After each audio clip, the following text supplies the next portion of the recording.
I see the presenters on the ITV show this morning are in big trouble for queue jumping at the Queen's lying in state. Is this queue jumping something to do with QAnon? Anonymous losers like you have to queue while all the powerful big shots who control everything like Holly Willoughby get to swan in ahead of you?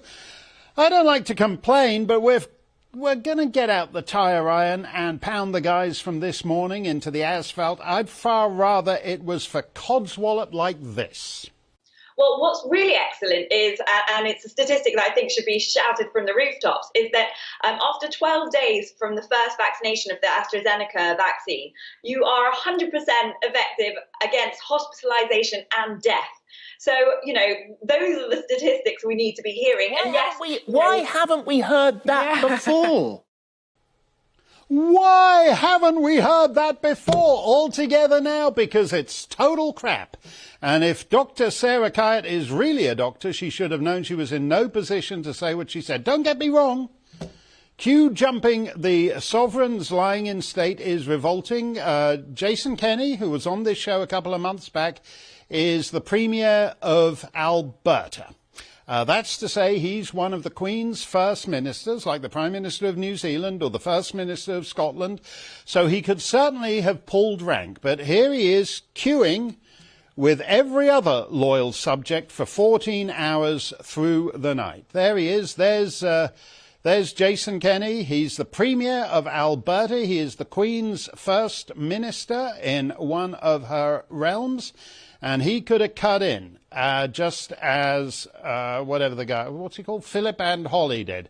So two rinky-dink telly presenters cutting in line for a photo op is certainly boorish and vulgar.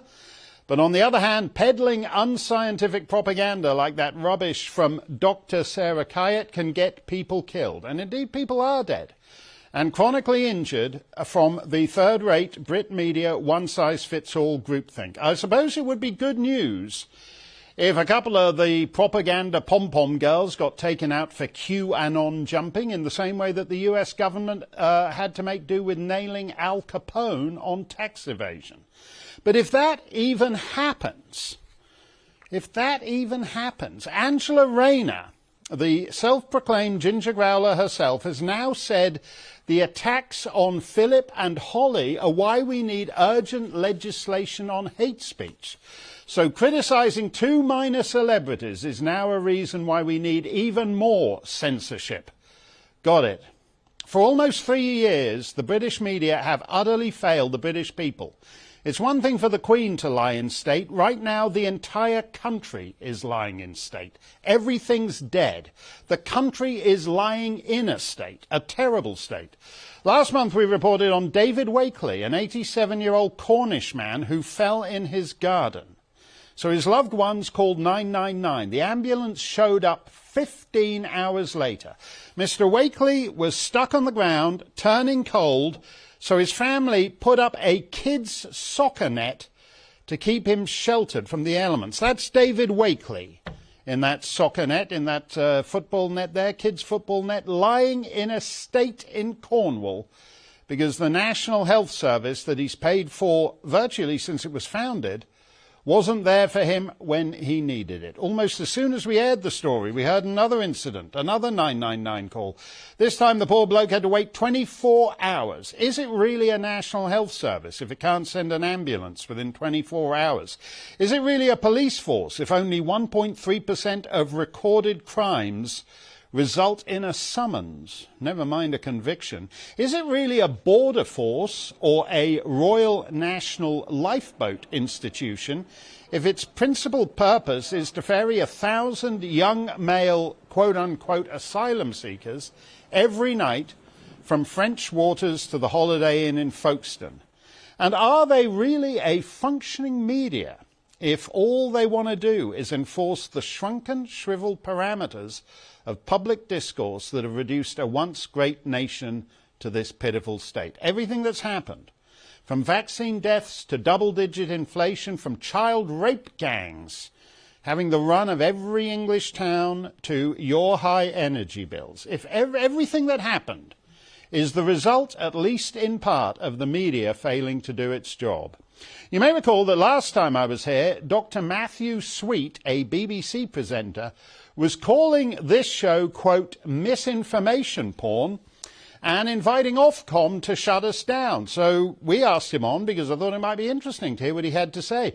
Dr. Sweet responded by forwarding to Ofcom our invitation to come on the show as part of the reason why we should be taken off the air. So the less measures stay of inviting a BBC panjandrum to argue his corner is itself apparently a breach of Ofcom regulations.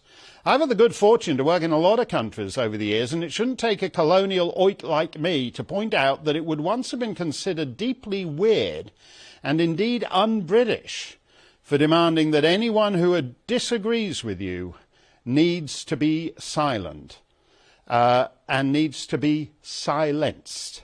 Because once upon a time, hard to believe it, but once upon a time, England was the crucible of liberty in the modern world. And it's particularly un-British if, like Matthew Sweet, you're the host of something called Free Thinking on Radio 3. Free thinking, but only within Dr. Sweet's approved parameters. Otherwise, he'll be on to Ofcom to lean on them to shut you down. There are consequences to insisting on an ever narrower public debate. Here, for example, is how the BBC's laughably inept corporate news partner in America, CBS News, reported this weekend's Italian election. Italy is revered for its history, reflected in palazzos and ruins and statues. But not all of that history is beautiful, and many fear that one particularly ugly chapter could soon repeat itself. This year marks the 100th anniversary of Mussolini's historic march on Rome, plunging the country into 2 decades of dictatorship, an alliance with Hitler, and a Second World War. Today, his fascist party is gone, but many say she is carrying the torch. Giorgia Meloni, leader of the Brothers of Italy. So that chickie's the new Mussolini. Wow, that is one smoking hot duce. If Hitler had looked like that, he'd still be in power. Was she on that fascist march on Rome in 1922 when she was a little girl?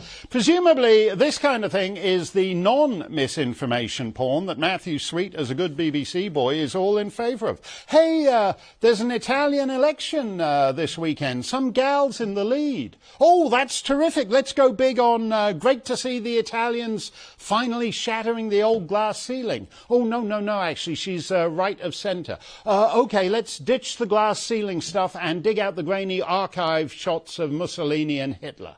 Watching this kind of mainstream news makes you more stupid. Giorgia Meloni isn't the new Mussolini. She's what happens when you have a political culture where the respectable parties are forbidden from doing or even talking about anything that matters, such as mass unskilled immigration, say. Here's a line I've been using since the beginning of the century, self-quote. It's in poor taste to self-quote, but I'm going to do it anyway. Quote, if the political culture forbids respectable politicians from raising certain topics, then the electorate will turn to unrespectable ones. The so-called President of Europe, Cruella von der Leyen, who is entirely unelected, there is no polling station on earth where you can cast a vote against Frau von der Leyen. The unelected Cruella has already said publicly that if freeborn citizens choose to vote for Giorgia Mussolini, then the EU has got ways to punish Italy and it will use them. If you are moronic enough to think that Signora Meloni is reason to dig out the Hitler newsreels, well then the first step on the road to fascism is a stunted media culture that thinks you can only talk about subjects within the choked, constrained bounds approved by the likes of Matthew Sweet. Just to repeat, the British media have entirely failed the British people these last 3 years.